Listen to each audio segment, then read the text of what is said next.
Hello students, चलिए आइए हम लोग देखते हैं जो अप्लाइड थर्मोडायनामिक्स का हम लोग सीरीज देख रहे थे, है ना। उस सीरीज को हम लोग कंटिन्यू करते हैं। आपको पता है लास्ट क्लास तक हम जो आपको डिस्कस कर चुके हैं, है ना। इसमें हम आपको work input without clearance volume और विद क्लियरेंस वॉल्यूम दोनों फॉर्म में करवा चुके हैं, दोनों पे क्वेश्चन भी करवा चुके हैं। उसके बाद हम आपको वॉल्यूमेट्रिक इफिशिएंसी भी बता चुके हैं, है ना। उसका डेरिवेशन भी हम आपको करके दिखाए थे कि रिलेशंस कितना आता है वॉल्यूमेट्रिक इफिशिएंसी का, क्लियर है ना। तो ये सारा पॉइंट जो है हम आपको डिस्कस कर चुके हैं। बात समझ में आ रही है। अब देखिए यहाँ पे ध्यान दीजिए, नेक्स्ट टॉपिक जो हम लोग करने जा रहे हैं that is multi stage compression, है ना। अभी तक हम लोग जो है वो सिंगल स्टेज में ही बात किए हैं। जितना भी अभी तक हम लोग डिस्कस किए हैं वो सारा का सारा जो हम लोग डिस्कस किए हैं, है ना, वो सिंगल स्टेज में किए हैं। अब हम आपको बात करने जा रहे हैं मल्टी स्टेज का, ठीक है ना। हम लोग करेंगे मल्टी स्टेज कंप्रेशन। बात समझ में आ रही है। अब मल्टी स्टेज कंप्रेशन का मतलब आपको समझ में आ रहा होगा। मल्टी स्टेज कंप्रेशन का मतलब क्या है कि आपका जो कंप्रेशन होगा that is more than one stage में होगा, क्लियर है ना। This is known as multi stage compression, ठीक है। अब देखिए ध्यान दीजिए, यहाँ पे समझिए थोड़ा सा कि जब हम लोग मल्टी स्टेज कंप्रेशन करते हैं तो आखिर क्यों करते हैं, क्या रीजन है कि हम लोग मल्टी स्टेज कंप्रेशन करते हैं और उससे हम लोग को क्या बेनिफिट मिलता है, क्या फायदा मिलता है, क्लियर है।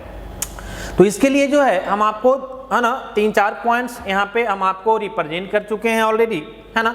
देखिए इसको थोड़ा सा हम आपको डिस्कस कर देते हैं और फिर हम आपको आते हैं मल्टी स्टेज पे, क्लियर है ना।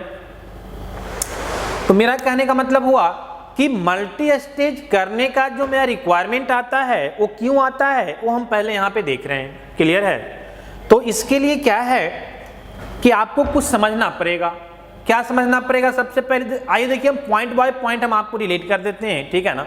पहला पॉइंट में हम आपको बात कर रहे हैं कि in a single stage compressor as the pressure ratio is increase volumetric efficiency, जिसको हम लोग ईटा भी से डिनोट करते हैं, डिक्रीज, है ना।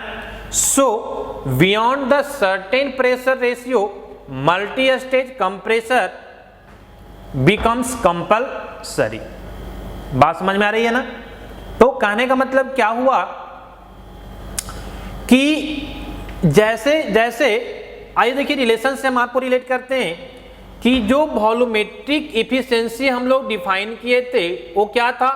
तो हम पहले आपको बताए थे कि एक टर्म डिफाइंड होता है जो ये हमको बताता है कि एक्चुअल वॉल्यूम कितना डिलीवर्ड होगा एज कंपेयर टू सक्शन या स्वेप्ट या डिस्प्लेसमेंट, पिस्टन डिस्प्लेसमेंट वॉल्यूम, जिसको हम लोग डिनोट करते हैं कि VA मतलब एक्चुअल वॉल्यूम अपॉन क्या, VS swept of piston displacement volume, है ना।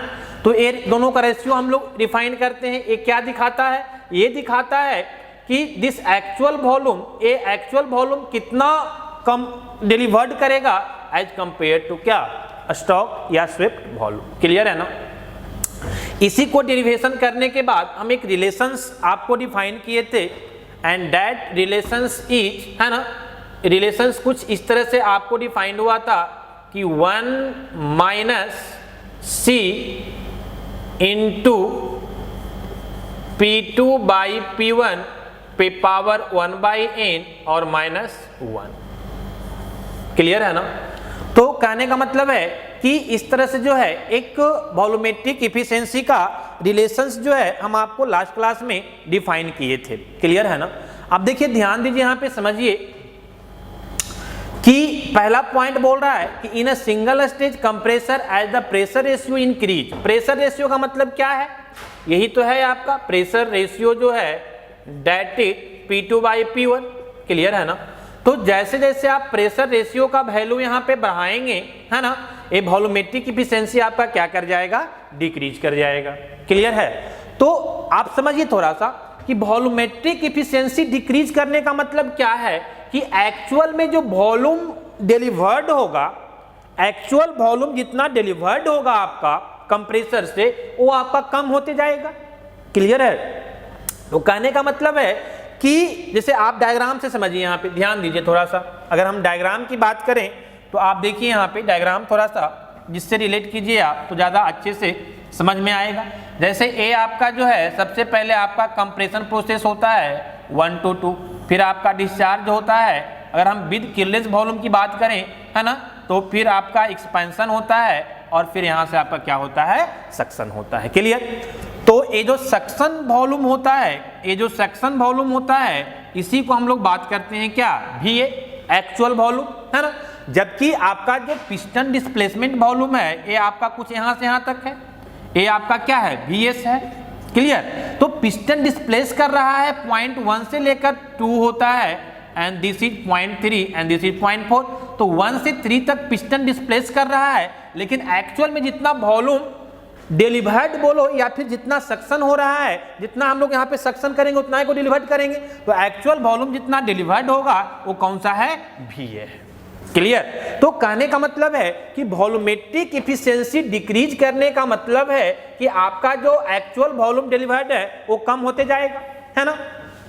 और ये कब होगा, तो कहने का मतलब है कि जैसे जैसे आप प्रेशर रेशियो का वैल्यू बढ़ाएंगे, है ना, आपका देखेंगे कि जैसे आप प्रेशर रेशियो का वैल्यू बढ़ाएंगे तो ये वैल्यू आपका ज़्यादा डिफाइंड होगा, -1 होगा, है ना, और फिर इसे से मल्टीप्लाई करेंगे, फिर 1 माइनस ये सारा वैल्यू। तो ये होल वैल्यू जितना ज़्यादा डिफाइंड होगा, जितना लार्जर वैल्यू होगा, उतना कम आपका एफिशिएंसी डिफाइंड होगा, क्योंकि 1 में से जितना ज़्यादा लार्जर वैल्यू को आप माइनस करेंगे उतना कम वैल्यू आएगा एफिशिएंसी का। तो कहने का मतलब है कि जैसे जैसे आप प्रेशर रेशियो का वैल्यू बढ़ाएंगे आपका वॉल्यूमेट्रिक एफिशिएंसी क्या होगा, डिक्रीज होगा। तो एक टाइम के बाद आपको जो है मल्टी स्टेज कंप्रेसर, है ना, कंपलसरी हो जाएगा, नहीं तो क्या होगा कि आपका वॉल्यूमेट्रिक एफिशिएंसी जो है बहुत कम हो जाएगा।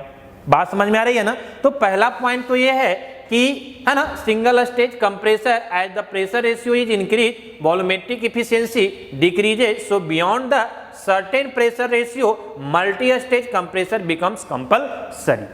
क्लियर है? एक सर्टेन टाइम के बाद प्रेशर रेशियो के एक सर्टेन वैल्यू के बाद, है ना, आपको क्या करना पड़ेगा, मल्टी स्टेज करना पड़ेगा, अदरवाइज आपका वॉल्यूमेट्रिक एफिशिएंसी जो है वो बहुत ज्यादा क्या हो जाएगा, डिक्रीज हो जाएगा। पहला पॉइंट, चलिए ठीक है, ये तो हमको समझ में आ गया कि हम मल्टी स्टेज क्यों करते हैं। आइए सेकेंड पॉइंट पे बोल रहा है, it also save the construction cost of materials and leakage across the piston. बात समझ में आ रही है ना।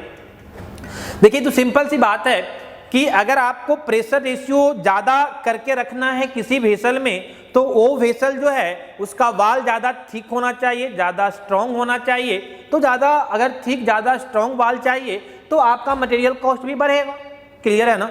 और दूसरा कि लीकेज अक्रॉस द पिस्टन, कहने का मतलब कि आप देखे थे वहाँ पे कि कुछ इस तरह से सिलेंडर पिस्टन अरेंजमेंट होता था, ये आपका पिस्टन होता था, यहाँ पे आपका सिलेंडर है, तो अक्रॉस द सिलेंडर का जो लीकेज होने का चांस है वो भी अगर प्रेशर रेशियो ज़्यादा है तो ज़्यादा होता है।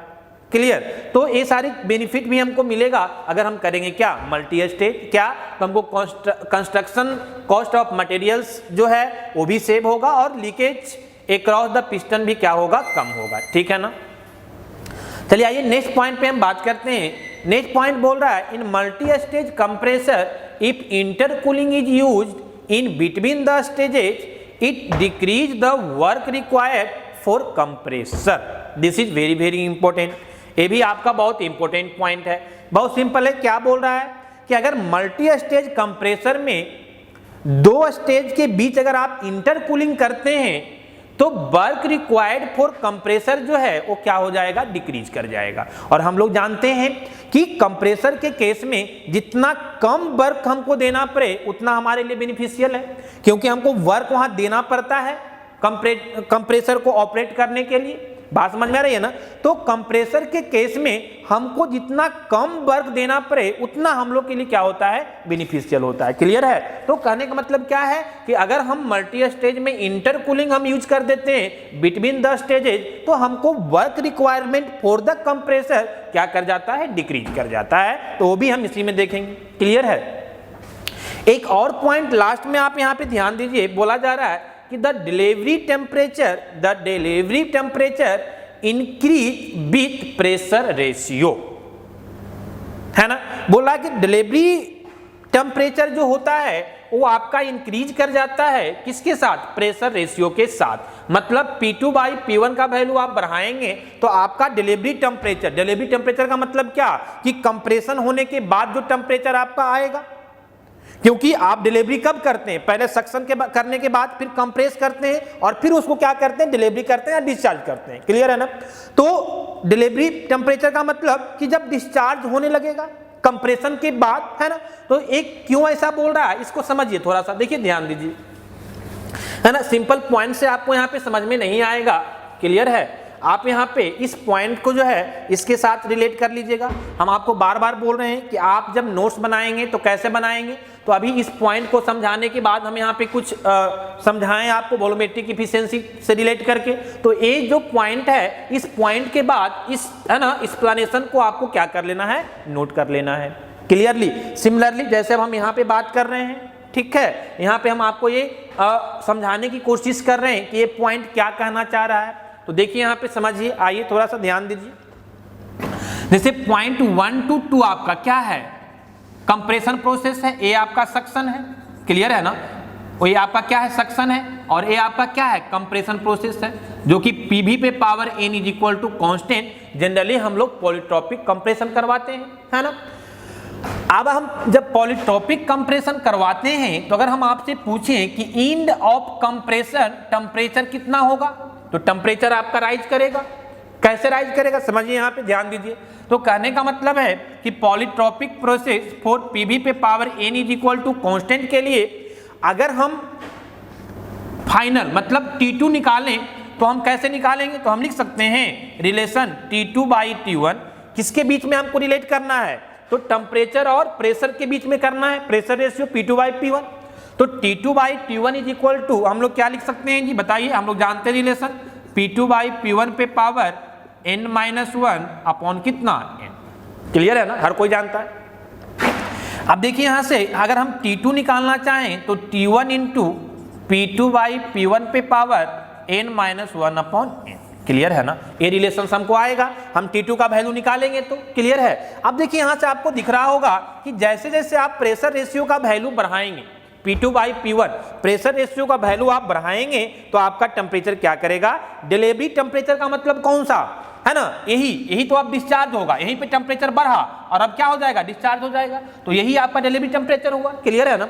तो जैसे जैसे आप प्रेशर रेशियो का वैल्यू बढ़ाएंगे P2/P1 आपका जो डिलीवरी टेम्परेचर है वो भी क्या करेगा, इंक्रीज करेगा। बात समझ में आ रही है ना। तो किसी भी सिस्टम के लिए हम ये नहीं चाहेंगे कि टेम्परेचर बहुत ज्यादा इंक्रीज हो जाए। क्लियर है। अगर बहुत ज्यादा इंक्रीज होगा तो फिर वो मेरे लिए क्या हो सकता है, हार्मफुल हो सकता है। क्लियर है ना। तो ये टेम्परेचर इंक्रीज करता है P2/P1 के कारण अगर प्रेशर रेशियो बहुत ज्यादा हो। जैसे हम आपको बताएं कि सर्टेन लिमिट के लिए, certain limit of pressure ratio के बाद हम लोग को मल्टी स्टेज करना जरूरी है, क्योंकि वॉल्यूमेट्रिक एफिशिएंसी क्या हो जाएगा, बहुत डिक्रीज हो जाएगा।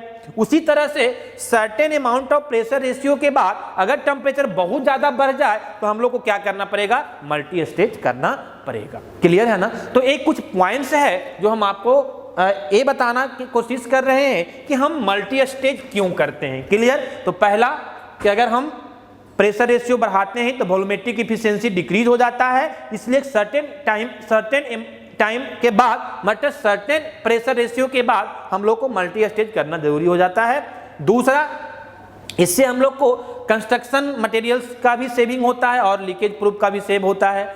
तीसरा पॉइंट, मल्टी स्टेज कंप्रेशन में जब हम इंटरकूलिंग कर देते हैं, ठीक है ना, तो हमको वर्क इनपुट जो देना पड़ता है, वर्क रिक्वायरमेंट जो कंप्रेसर का होता है वो डिक्रीज कर जाता है, तो हम लोग ये भी करेंगे। और लास्ट पॉइंट कि मेरा जो डिलीवरी टेम्परेचर होता है T2 वो प्रेशर रेशियो के साथ इंक्रीज करता है, तो इसके कारण भी हम लोग को मल्टी स्टेज करना पड़ता है। Otherwise certain amount of pressure ratio के बाद आपका टेम्परेचर क्या हो जाएगा, बहुत ज्यादा राइज कर जाएगा, है ना। तो ये कुछ पॉइंट था जिसके रिगार्डिंग हम आपको डिस्कस कर रहे थे। अब आइए हम लोग देखते हैं, है ना, कि इसका कैसे हम लोग है ना कनेक्ट करते हैं मल्टी स्टेज को, और इसका डायग्राम वगैरह क्या होता है, कैसे रिप्रेजेंट करेंगे, समझिए इस चीज को थोड़ा सा। आइए देखिए यहाँ पे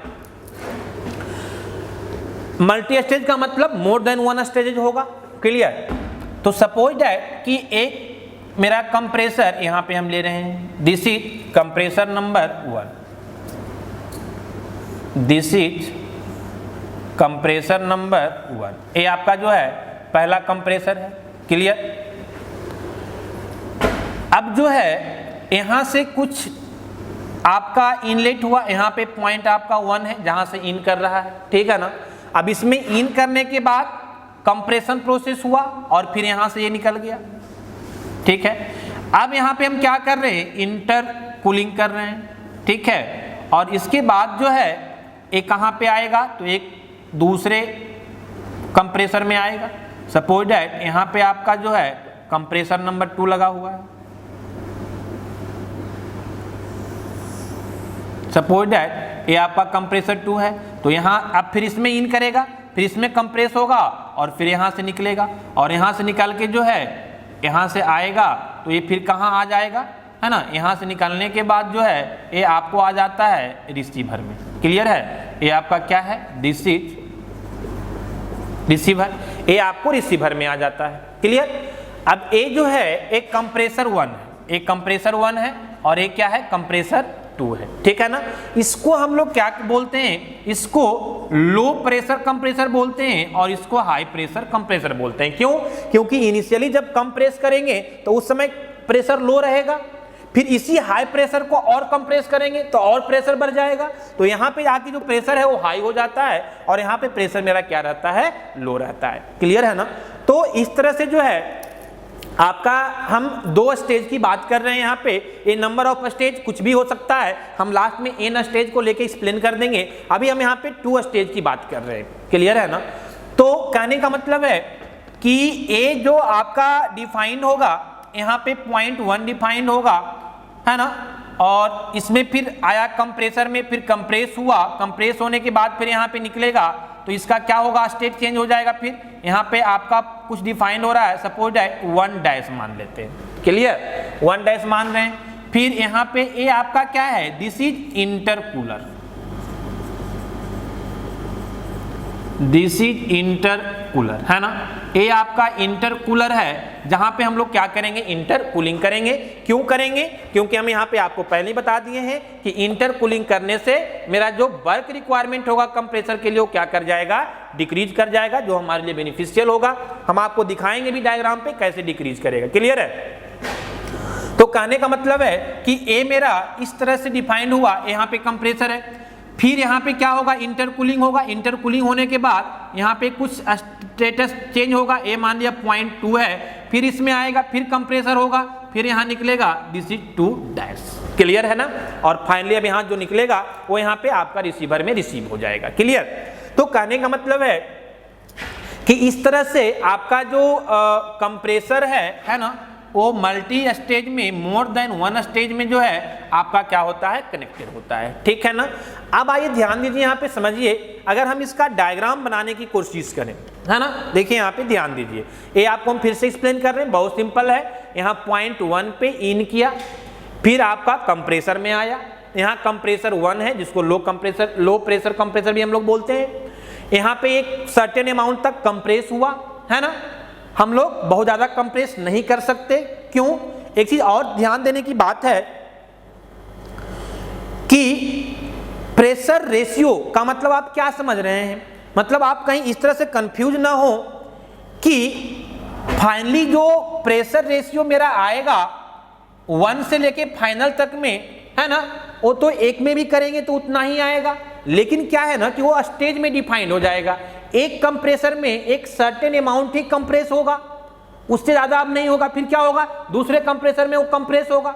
बात समझ में आ रही है ना। इससे मेरा क्या होगा कि जो मेरा वॉल्यूमेट्रिक इफिशिएंसी है वो बहुत ज्यादा डिक्रीज नहीं करेगा, वो मेंटेन रहेगा। बात समझ में आ रही है। तो हम बात कर रहे थे कि यहां से इन करेगा, फिर कंप्रेसर 1 में आएगा, कंप्रेसर 1 जिसको हम लो प्रेशर कंप्रेसर भी बोलते हैं। यहाँ पे मेरा एयर, मेरा गैस कंप्रेस होगा, कंप्रेस होकर फिर यहाँ पे ये निकलेगा 1 डैश पे, 1 डैश पे निकलने के बाद